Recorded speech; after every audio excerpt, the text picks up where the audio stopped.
If this story moves you, please subscribe to Family Archive, leave a like, drop a comment with your thoughts, and share this video with someone who might need it. Your support helps us keep telling real, human stories.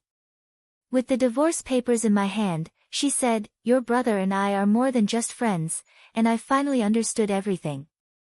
I didn't expect the courthouse to smell like lemon cleaner and old paper. I didn't expect the pen to catch in the crease of my palm, or the clerk to smile at me like I was ordering a coffee instead of signing away a life I'd built brick by careful brick. I didn't expect any of it, least of all the part where the person who held the other half of those divorce papers would look me in the eye and say the one thing I had never learned to prepare for. My brother and I are more than just friends. Her voice wasn't cruel.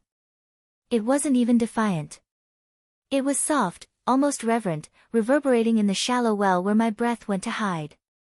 And maybe I should start there, because the truth is, endings don't come from nowhere. They sprout like hairline cracks in a mirror, invisible until the whole thing shatters and you're left counting the shards, trying to understand how many fractures were there long before you looked closely. The day I first doubted my husband was a Thursday. It was small and dumb and utterly sticky, the scent of my sister's perfume in our bedroom. Not in the hallway, not clinging to a hug after Sunday lunch. Not a ghost caught on a scarf or a sweater. No, thick and present in the air beside our bed, lavender and fig and whatever else the bottle promised women who believed in second chances.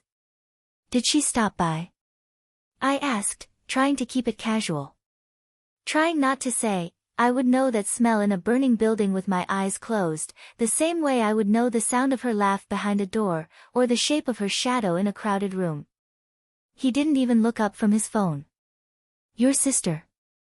No. Why would she? I stood in the doorway, fingers buried in the sheet as if it might lift up the truth like a trapdoor.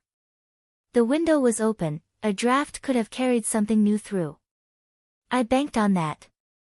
I banked on everything that preserved the version of our lives where we slept peacefully under the same roof, wearing the past like a ring we never had to resize. Something in me folded then and kept folding, like a map you force back into its impossible square, pretending the creases will obey this time. But I was good at obedience. I was good at delaying questions until they sounded like answers. It was around then I started noticing the silences. Not the sweet ones, the shared ones. The silences that forgot to blink. The silences that had weight, like something sitting on your chest and calling itself a cat. He'd come home with that thin film exhaustion of someone who'd been somewhere he couldn't name. He would shower too long. He began to keep his phone face down, then on airplane mode, then in another room entirely, like a superstition, like the device had learned a language he didn't want me to recognize. We went to my parents for dinner and my sister wouldn't meet my eyes. She kept talking to my husband about some show they both watched, and he smiled in that way that used to belong to me, the side smile he wore when he liked the person he was becoming in someone else's light. I told myself, this is nothing. I told myself, she is your sister, and she would never. I told myself, he is your husband, and he wouldn't throw a match at what you built. These were lullabies. They worked the way lullabies do, they hid the teeth beneath the melody. The camera was my idea, and it makes me sick to say it. Not because I regret knowing, but because I hate the person I became when I realized I'd rather spy on a life than admit it might be ending. The camera was small and could be hidden beneath a line of books. It would loop and save the footage to a cloud folder with a password I stored behind another password. A tidy little vault for a messy kind of hope. What I caught first wasn't a kiss. It wasn't even a touch. It was my sister's shadow moving down the hall, and my husband's voice in the frame, saying, "This is insane." The way you say insane when you are about to do the thing you claim you can't do. When you are already doing it. There are 100 ways to hurt a person you love. Most of them are tiny. It's a kindness, I think, to admit this. The big ways arrive as consequence. The big ways are the bridge collapsing, the small ways are the rust that made it possible. I watched them reach for each other. I watched the film blur when she stepped too close to the edge of the shelf. I watched my own outline on the screen, superimposed in the reflection of the glass. Have you ever seen your marriage become a stranger? I have. It was grainy. It was too well lit. I'd like to tell you I confronted them immediately, that my voice came out clear, that my hands didn't shake, that I didn't throw up in the sink while the water ran to disguise the sound. But here is what actually happened. I considered waiting. I considered not saying anything at all. I considered moving through the rest of my life with a new, varnished kind of politeness, the kind that leaves no fingerprints. My mother did it. So did her mother, before anyone had cameras hidden behind first edition novels or phone apps that could disguise your shame as a photo storage plan. The night I decided to leave, it was raining. The kind of rain that doesn't ask for permission, that insists on being remembered. I lay awake listening to it articulate the roof, the gutters emptying themselves into the ground. I thought of all the places water can slip without help. I thought of all the places you only realize are hollow when the flood comes. The next morning, I printed the divorce papers. My husband wasn't home. My sister was not answering my calls.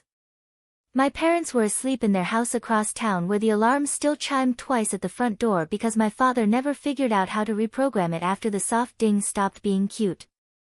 I laid the papers on the kitchen table and pressed my hand to the top page as if to keep it from floating away. When she arrived, because of course she arrived, of course she had a sixth sense for what needed to be interrupted, it was noon. She wore a sweater I had given her last winter. It looked better on her. Most things did, if I'm honest. She had always been the girl who walked into a room and rearranged it with her presence. I was the one who polished the corners afterward. You called, she said, standing like a question mark in the doorway. I did, I said. I need you to read something. She came farther in, and for a second her face softened, like this was a joke, like I was about to tell her I'd been accepted into a program in Italy and needed her to stay in our guest room and feed the cat while I went to learn how to bake bread the way our grandmother used to pretend she remembered how. When she saw the words along the top margin, petitioner, respondent, I watched her body learn a new posture. Don't, she said, before I could say anything else. Don't do this angry. I'm not angry. She looked at me, as if measuring my pulse through the air between us. You're not angry, she repeated, her voice flat in a way I recognized from childhood, the way she sounded when she'd been caught sneaking out, when she'd been caught sneaking back in. Then what are you? Done. She laughed. It sounded like breaking something expensive on purpose. Then she looked down and saw where my hand had smudged a line of ink. She touched her own thumb instinctively, as if she had the same stain. I should tell you, she said. Yes, I said. You should.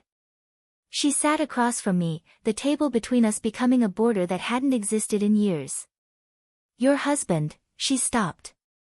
My brother, she stopped again, and in the space of that pause was a chasm I hadn't known how to name until it was too wide to leap. Your brother and I are more than just friends, she said. The sentence fell into the room and lodged itself in the crown molding like a bullet.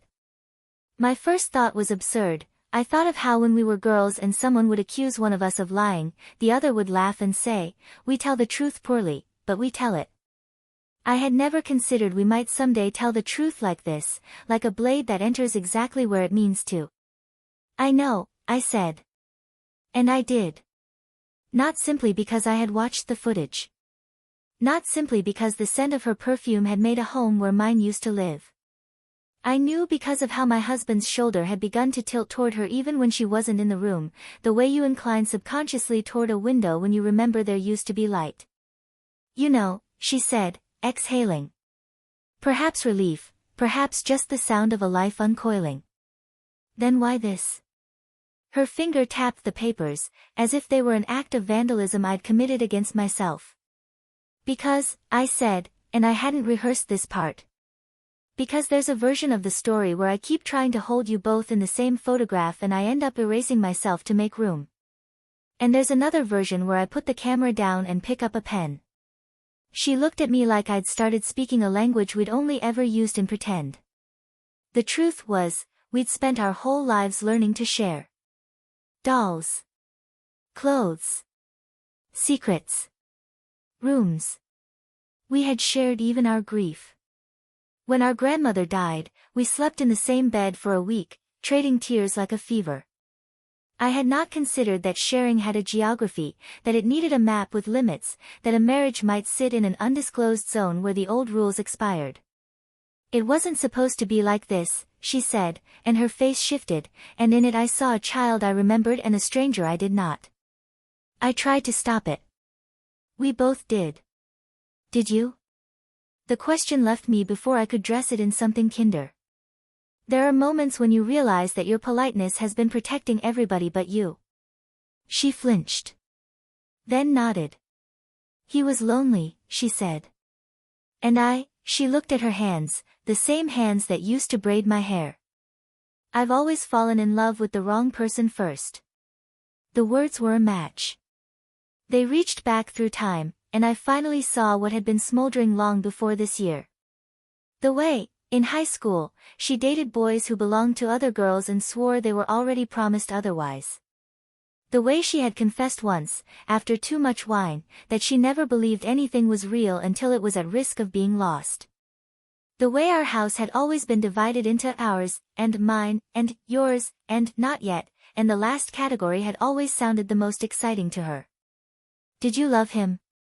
I heard myself ask, and I couldn't tell if I meant my husband or my brother. The sentence cracked down the middle and refused to choose. Yes, she said, and when she said it there was no triumph. Just ruin. And I didn't want to. And I hate that I did. And we tried to be good, and we failed.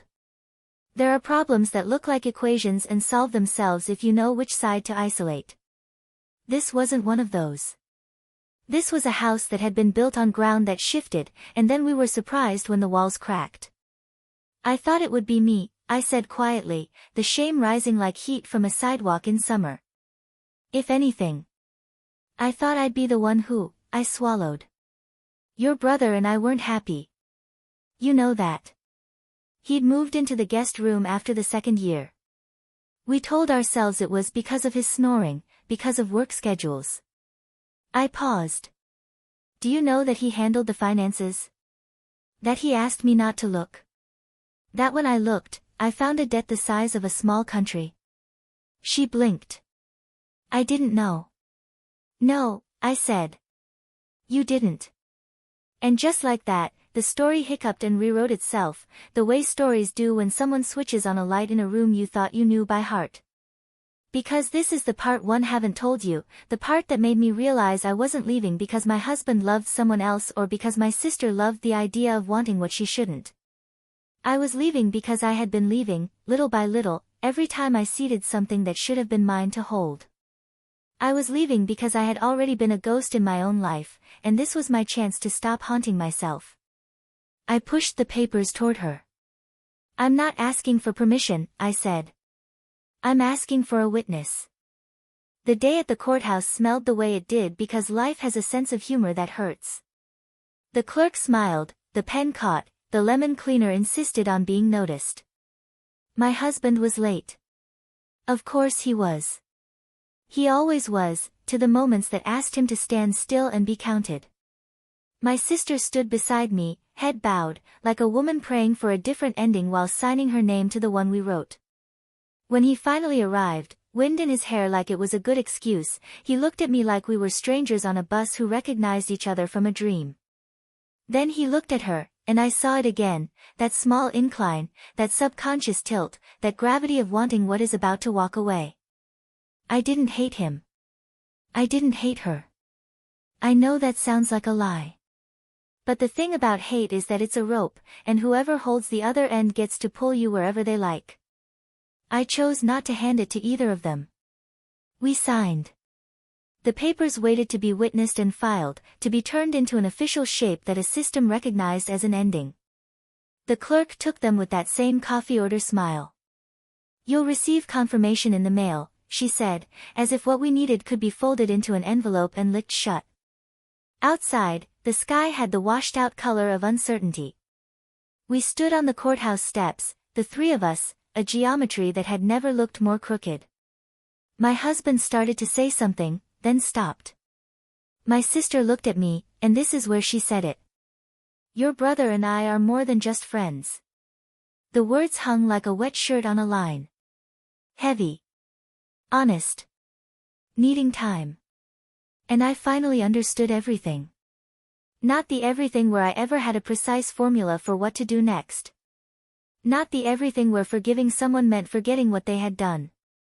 I understood the earlier things, the small betrayals that had trained the big one how to walk.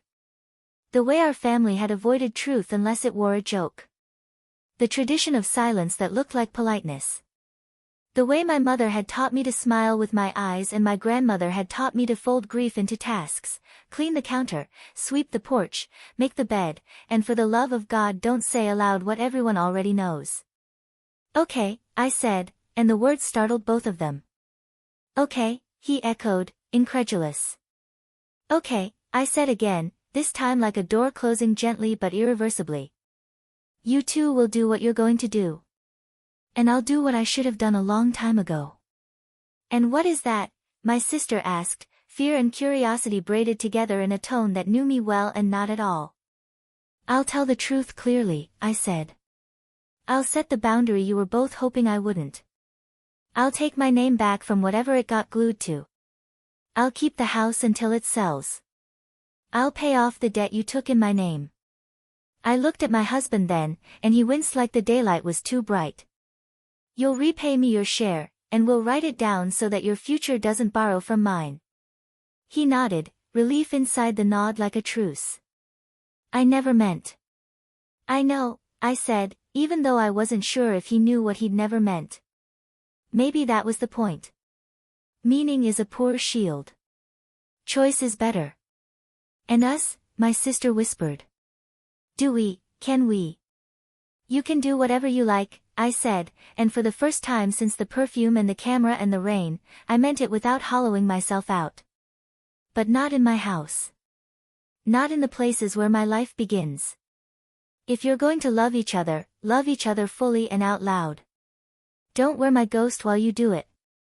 She nodded, and a tear gathered in the corner of her eye, heavy with everything we'd been to each other and everything we didn't know how to be anymore. Will you ever forgive you? I finished for her. I don't know. Forgiveness isn't a switch. It's a path. Maybe I'll walk some of it. Maybe I'll stop halfway and sit down. I can't promise you a map. We parted on those steps. He went left. She stood still. I went right, because right led to the bus stop and I wanted the ordinariness of public transit to hold me, the way a seat does when you don't have to drive or decide. I pressed my forehead to the cool glass of the window and watched our city blur, and for the first time in a long time I felt the particular mercy of being nobody's idea of anything. In the weeks that followed, I learned the shape of my house again. There is a loneliness that comes with moving through rooms that used to have echoes of other people in them. There is also a liberation. I replaced the sheets. I painted the guest room. I took down the camera. I opened the window, and the air smelled like rain even when it didn't rain. I went for long walks without telling anyone where I was. I learned to cook for one and to eat in the good chair anyway. I found the debt numbers and stacked them in a spreadsheet like bricks. I called a lawyer who was kind without being patronizing, and we spoke in the grammar of boundaries, dates, amounts, signatures, consequences. My mother called and cried and apologized for the ways she had taught me to be silent. My father said he'd never liked my husband much and then admitted he'd never said that out loud because men in our family have a way of letting women do the emotional labor while they mow the lawn. My grandmother's recipe for bread turned out to be mostly about time and patience and letting things rise without poking them. I baked a loaf and ate it with butter in the kitchen at midnight, the lights off, the world reduced to the sound of my own chewing and the fact that I could taste everything for the first time in months. My sister did not call. She texted 3 times and I didn't respond, and then she wrote a letter in her crooked hand the way she used to when we were kids and passed notes beneath bedroom doors. In it she didn't ask for forgiveness. She didn't defend herself. She described the weather. She described the fern she had bought and killed and then bought again. She asked, at the end, if there was a future where we would sit across from each other and not run out of things to say or things we were avoiding saying. I put the letter in a drawer. Some things need to rest before they decide if they'll be thrown away or framed. As for him, my ex-husband, the word as strange in my mouth as anything I'd ever pronounced, he began to pay me back. Slowly. Not out of goodwill, not at first, but because I had written the terms in a language even he could not argue with. He started going to therapy. I know this because he told me once in an email where he attached a transfer receipt and a paragraph about how he was learning the difference between desire and escape. I didn't reply. It is its own kind of love, I suppose, to stop tutoring at someone while they try to become the person they should have been when you were together. If this sounds like a happy ending, let me say this, it isn't happy so much as accurate. Accuracy has its own kind of peace. Months passed. The papers returned in the mail, stamped with the approval of a system that only ever believes in what can be notarized. I held them in my hands the way you hold a book you finished, knowing the story continues even if the author laid down the pen. I thought of the courthouse, the lemon cleaner, the clerk who only wanted her lunch break. I thought of the sentence at the steps and how it had made my ribcage both narrower and stronger. Spring crept in, shy at first and then everywhere at once. The fern in my sister's letter survived, probably the second one. Birds started arguing in the mornings like gossiping neighbors. My kitchen filled with light I hadn't noticed it knew how to collect. One afternoon, there was a knock at my door. My sister stood there, hair pulled back, face bare, not a trace of perfume. Behind her, my ex-husband waited by the curb, hands in the pockets of a jacket he hadn't worn when we were together. I opened the door, but I didn't widen it. "I'm not here to ask," she said, before I could speak. "I'm here to say that I'm moving."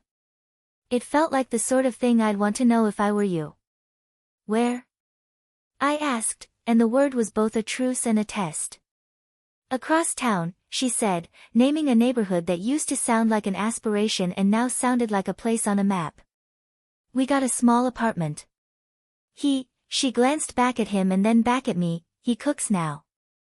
"It isn't good yet." She smiled, then let the smile go. "I'm trying to make a life that doesn't need your absence to make sense." I breathed in. Out. The sky above her was the kind of blue that would have seemed tacky in a painting. "Good," I said. "I hope it's a life that doesn't need my presence to make sense, either." She nodded. "Do you want your books back?" she asked suddenly. "The ones I borrowed. The old novels with the penciled notes?" "You can keep them," I said. "They already taught me what they're going to teach." We stood in that doorway for a minute more, and in it was everything most people expect from a story like this, the grief, the apology, the bare minimum of grace. It wasn't a reconciliation.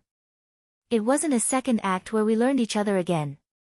It was something smaller and sturdier, a boundary with a view. After she left, after he lifted a hand in a small salute that didn't ask for anything, after the car turned the corner, I went back inside and sat at the table where we had once spread the papers. The sunlight draped itself across the wood like a tablecloth nobody had asked me to iron.